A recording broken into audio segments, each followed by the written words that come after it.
Hello, ladies and gentlemen. Eddie Marcus here again, spokesman and advocate for basic human rights for all people, servant of the almighty power God. I have seen some stuff again that I've always known, and I think it would be useful in trying to make a picture clear to you about this truth that I've been trying to expound on for years. I saw it again today, and I believe I can present this to many of you, and you will understand what I'm trying to say. A child begins to think that because they are a teenager, and we all have to become that before we become an adult, that the parent is no longer smarter, is short of perhaps of the essential wisdom to try to tell them how to conduct themselves. They think that they are smarter, they think that they are wiser. And so the parent, having gone through this many times, struggling back and forth, they step back and give life a chance to teach that smart teenager that they don't know the half of it. Now, many of you, hopefully, that are listening to this are parents. You've had teenagers before. Some of you got teenagers now. And you know what really a struggle it can be.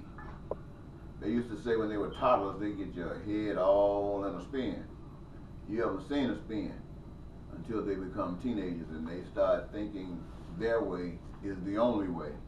And when they start committing themselves to have their way, well, this is when the parents truly sit back and let life take over.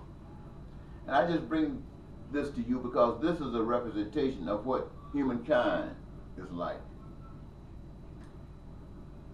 Man, all of Americans can see, is a genius. You know how we think we know everything. We're the smartest and as smart as can be. Smarter than the maker. So the maker turns us loose into life on this earth to experience our choice, to experience what we think is the best, to experience what we bring to the table that's so new and makes us so dynamic and so great. The Maker allows us to exercise our will. And the reason is because the Maker has made sure that that will teach, that the world, that life will teach us truth. And it is only that truth that will set us free. In reality, as an individual on earth, we always like to exercise our selfishness. You know, we as selfish can be. We like to do just that. It's my way.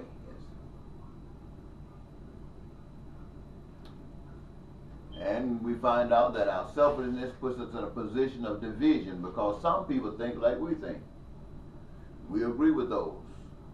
And after agreeing with everybody that thinks like we think, then we find ourselves split up in all kinds of different groups. Each one of us thinking that we are the smartest, thinking that we are the greatest. You don't have to look any further than the races, or we might call that have been created in the middle of the human race. Or look at the churches across the world. You don't want to go over there? The churches in the United States of America. All of them, different faiths, different names, all of these different things, because each one of them think that their way is righteous, more righteous than others, and really what it represents is their selfishness. It has nothing to do with truth. Well, what we have in America as a result of that, we see every day. We got Republicans and Democrats, we got that perspective that it's going to work out for us. We stick to it. We won't turn it loose. And when we fail to turn it loose and try to grow from what life has taught us, we end up not trusting one another at all. We end up fighting each other. We end up with war, sometimes called civil war, sometimes called world war. Now, the biblical perspective has been made. They call it the prodigal son. It's an expression of teenagers who grew up at home, who got smarter than their parents, and they want to get out and do their own thing. That's exactly what it is. You know it. Your kids have done it. You did it. I did it. And we go out into the world and we wish we had stayed home a little bit longer. You know the story. But it goes. Now, this is what happened. Blacks trust others rather than God. Women trust their looks and others rather than God. Americans trust money rather than God. And in the end, everything fails except truth, except God. And the peace and the prosperity and the happiness that we seek, we close ourselves away from it, trying to do our own thing. And it is our own thing that prevents it from happening.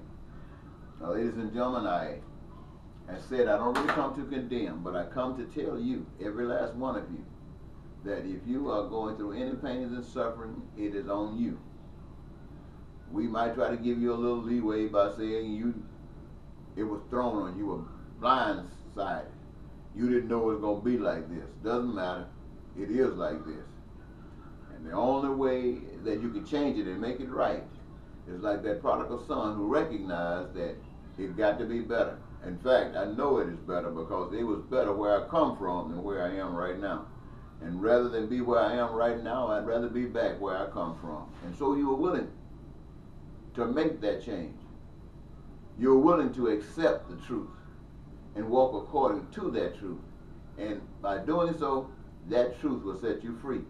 Not voting for Republicans or Democrats or Americans or women or men. All of these things are just tricks of division. Now, when I say tricks, I mean they are the realities of people who have exercised their will, who have exercised their choice, whether it's here in the United States, whether it's in North Korea, whether it's in Germany, whether it's in Russia, whether it's in China, whether it's in Africa, whether it's in Asia, wherever. It's an expression of free will. It's the expression of choice, and it is nothing but a bunch of filthy, low-down, stinking rags when you compare it to the benefits of truth. Now, I don't know if you've gotten anything from this, but I sure hope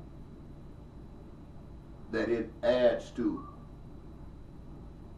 the potential for you to wake up. Thank you.